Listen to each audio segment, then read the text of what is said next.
good job of, going through the progression we need to go through as really a first-year player. I mean, I know it's his second year, but we lost pretty much the entire season last year, and we got a little bit of training camp and a little bit of off-season, but he's progressed well, and I feel like he's getting better. After watching this game, we saw some things where he cut it loose. He's thinking less. That's really the biggest thing. I know he wants to play well. He wants to, do a lot of the things that you want a Mike linebacker to do, and I think it's trending in the right direction. Coach, can you talk about the thought process in bringing Kendall Langford back here? I know he was injured and you've had some issues on the defense. His name kept coming up since the spring. I know Will Hayes was getting on me pretty good about, just take a look at my guy, and it just kind of worked out to where we brought him in, and we brought a couple other guys in, did a workout, and our guys felt like he looked like the best guy, and really they asked him to run the conditioning test, and he crushed it, and that was great to see, because it's hard to find guys that can come in here, especially at that spot, and be in shape and ready to go, and then he plays 18 snaps. And it's been a while since he's even thrown on pads, so for him to come in there and not have any errors and just minor technique things that we just do different that he hasn't really done before, I thought it was a great sign for us, and having a guy that's a veteran guy that basically everybody in this building respects, it's good to have him here. Are you comfortable where the D-line is now, or do you anticipate, adding more? I like where our D-line is. We just got to make sure that we, do a better job of, fitting our runs right. I think the D-line they're trying to do exactly as their coach would do. They're attacking. I think our edge guys, getting Cam back, that's, not having him the first game compared to the second game. We noticed right away that, he dents the edge in the run game. It makes a big difference. And, we got a couple young linebackers back there that we just got to make sure that we're all on the same page. What did the coaching staff notice after reviewing the second play from Carolina, the 71-yard run? It was just kind of what I said after the game. I don't know. I didn't see you, so. I was in the locker room. Okay. But basically what happened, we misfitted it. Bobby had a chance to save the day. Got a little too aggressive. That's really sometimes when you're a second-day player, you want to be aggressive to really show like, hey, I'll mix it up. I'll get in there, and sometimes we need them to be just hang there, do your job, and if that breaks through, you just get them down and then let us reload. And I think we had two guys get too aggressive in that aspect in the secondary, and then we didn't fit it right. We had a lot of guys do right on that play, but then all it takes is one guy to not do the right thing, and it could be a chain reaction across the board. Adam, your third down conversions in the preseason, are not good. Yeah. Why? Just putting ourselves in a bad spot. Remember the down and distances were on those third downs? The down and distances we had on those? Yeah, 3rd and 13, 3rd and 25, 3rd and 14. I mean, it's just unmanageable. And it comes from second down, penalty, negative play. Those are where we really have to eliminate our issues. No negative plays on 1st and 2nd down gives us a chance to say 3rd and 6 or less, which gives us a higher percentage of converting.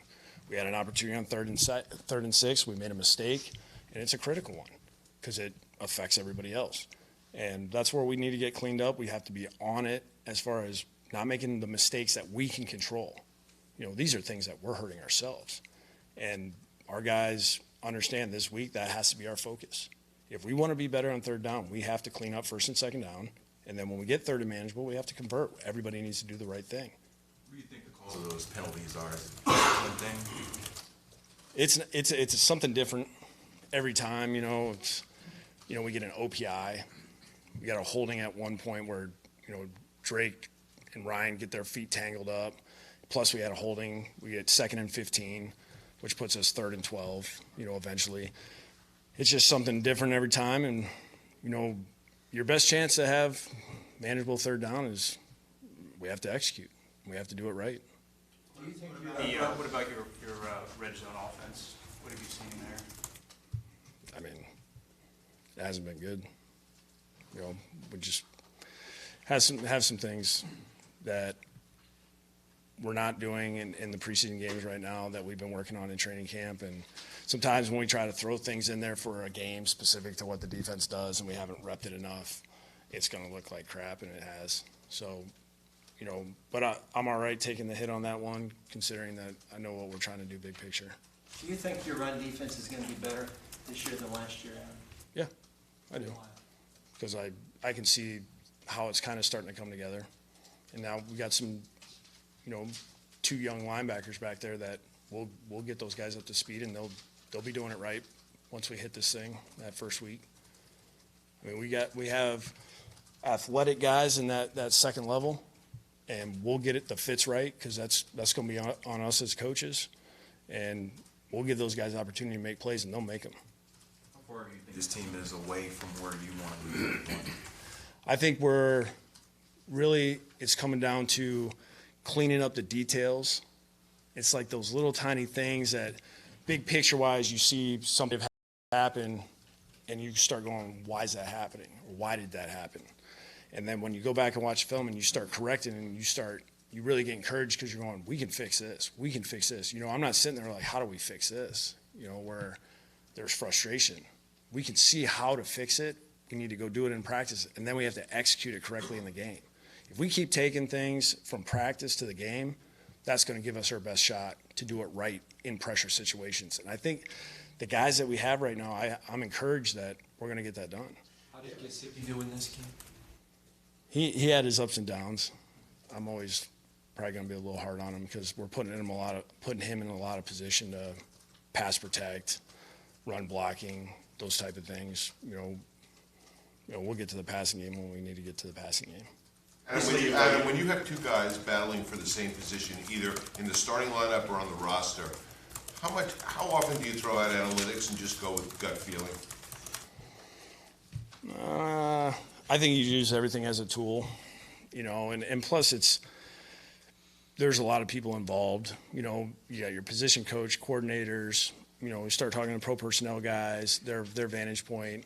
You know, Mike and Chris. You know, we got a lot of guys that we kind of have the discussion, and then we'll use the analytics when we need to do it. We're doing a lot with, you know, certain aspects of the game, certain emphases that we've kind of made important in training camp that we're using to really help evaluate our guys. And there's probably a gut aspect that goes of, you know, I think this is trending in the right direction, and it might not be the most popular decision, but this is what we're going to go with. I mean, I don't think it happens. Since I've been here, I haven't been a part of it too much, where one guy says we're doing this and nobody's on the same page. I feel like we've been pretty consensus for the most part since we've been here. Obviously, you like things to operate like clockwork and very well, but in all your years in the league, how much have you found, both individually as a team, preseason performance correlates to regular season performance? I always have to remind myself of this, because for me, I know Armando doesn't think I ever get mad and I'm happy all the time, but, you know, like during the game, I'm pissed. You know, I want us to do well. I want us to score every drive, and, you know, I want us to win the game. And, you know, that's just competitive nature. I think a lot of guys feel the same way. And sometimes you have to remind yourself that, okay, it's a preseason. We didn't execute this correctly. And you have to remember, we're all almost pressing a little bit, because we know we only have this many drives. We have this many plays. Where in a real game, you can have a rough first half. You come out in the second half, all of a sudden you could score 28, or you could shut a team out. So it's just regular season game that's so long of a game, things can change so quickly with one play. And you don't really have that aspect in the preseason, because it's a race against time. You're just trying to get as much done as possible in a quick amount of time. To piggyback on that, so when you get questions like you've gotten the last 15 minutes, do you somewhere in your head go, once the regular season, I haven't prepared, I haven't shown everything, this isn't really us, it'll change in the regular season? Or are you thinking, this is my team and we suck? No, I'm never gonna think that way. I know you do, but I don't. I see where we're going with this, you know, and I see big picture. Yeah, do we want to show red zone stuff? No. You know, you want to be careful what you show in that area. Third down, some of your things that you might like to where a team sees it one time and you might never be able to do it again. You don't want to show it right now. A lot of the stuff that you're doing right now are the things you're working in training camp against your defense, and then you try to kind of pair it up to what the other team that you're playing is doing, to where Carolina, hey, they're similar to this, and this with our defense. So we'll do this because this is kind of like our core. And that's really what everybody's doing in the preseason. This third one, you try to do a couple things, but you still don't want to show the things you want to do in the regular season. But you want to practice it in training camp as much as possible. It just kind of probably screws up the quarterbacks more than anybody, because it's like, hey, we're working on this. Oh, hey, this week we're going to throw these 3 things in here, like in the walkthrough. Make sure you get your timing down. You know, so it can kind of jack you up a little bit. I don't know if it had so much to do. I don't think we were as aggressive as I'd want to be in a regular season game in the red area. Jeremy Langford has a lot of bodies in front of him, but you had him in Chicago, you liked him, he had a good rookie year. He had a couple of nice runs the other night. What do you like about this kid? Does he have a shot? Yeah, I always feel like his thing was he got injured. I kind of threw everything off. Last year we brought him in, talked to him about coming here. You know, he chose not to. He wasn't really healthy. He was trying to catch on, though, and get with somebody, and kind of I think he was looking for it to carry in to the offseason and training camp. And for us to get him back here and kind of get him going where he could play in some games, you know, I was encouraged the other night. I know he's trying to get caught up with the terminology because some things have changed from last time I was with him, and then he's been in a couple of different systems. So, you know, he's starting to be able to play fast. I knew last night or the other night when we put him in, there was a few routes that I wanted to throw with him to just get him out, see if we can get him the ball, see if we can get him in the open field. Thought he probably made one of our better tackles on the interception. I mean, he did a good job. He stuck that guy pretty good. But then he had a good, you know, reception where he made a bunch of guys miss. And it's good to see him kind of get going. I think once he's really wired in terminology-wise, I think it'll be easier. I think this week will be a better opportunity for him as well. Adam, do you need to see Frank Gore on Saturday, whatever it is? Do I need to see him? I don't. But he's driving me insane right now. So, I mean, we'll see how the week goes. If I say no right now, then he'll be in my office in 5 minutes. So, you know, I know that he wants to go out there and, you know, do something. I think he's tired of staying on the sideline. Among guys who are close, anyone you expect back to work this week among Stills, Hayes, Brendel, et cetera? Stills, I think, has a really good chance of actually, you know, practicing like right away on the first day. We just got to see kind of today he was gonna run around and really really juice it up.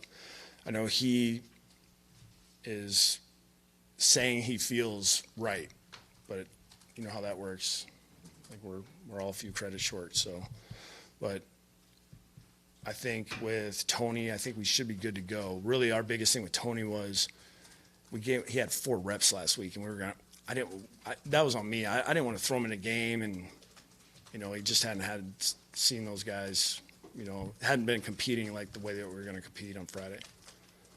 With Cordrea, have the coaches put any rhyme or reason to why he has not taken that next step?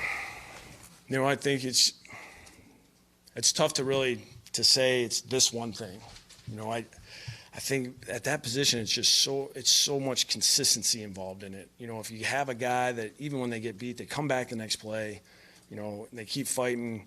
I think it's just we've had some ups and downs. I think we just need to find a way to level him out and get him just play it one play at a time and compete, get your hands – his length and his ability to run, those are his strengths. You know, when we see him press, we want him to put hands on the receiver and jar that guy at the line of scrimmage. And I think that's the number one thing. If he does that consistently, you know, I think that's where he really has an advantage over guys, because even if he misses, he has that speed that he can catch up to that guy. And he's long and he can get his hands on balls. And really, I think he just needs to use his strengths and apply them as much as possible. I think sometimes he gets away from it sometimes. And it's hard to explain sometimes. When you're tall corner that's long and fast, you know, use your skills. I want to ask you about Jakeem in terms of how defenses play him. Is that what you expect everybody to give him 7-yard cushion? Would you? I'm not going to ask you, all right? You ain't winning a race versus anybody, so. But, yeah, it's the way he can release off the ball, he's hard to get hands on. So he can make guys miss very quickly if you press him. So that means he's going to get by you, and now the safety might have to get involved. So now you're taking the safety out of the middle of the field. Now the other side is going to become available. So the easier way is, hey, just keep him in front, and let's just go tackle him. And him being a guy that can do punt return, kick return, now he's got an opportunity to make guys miss in space. So you can see guys being a little careful how they play him. And plus, he doesn't have a ton of film out there to where, guys are trying to feel him out in a game, and that's when it can get tough.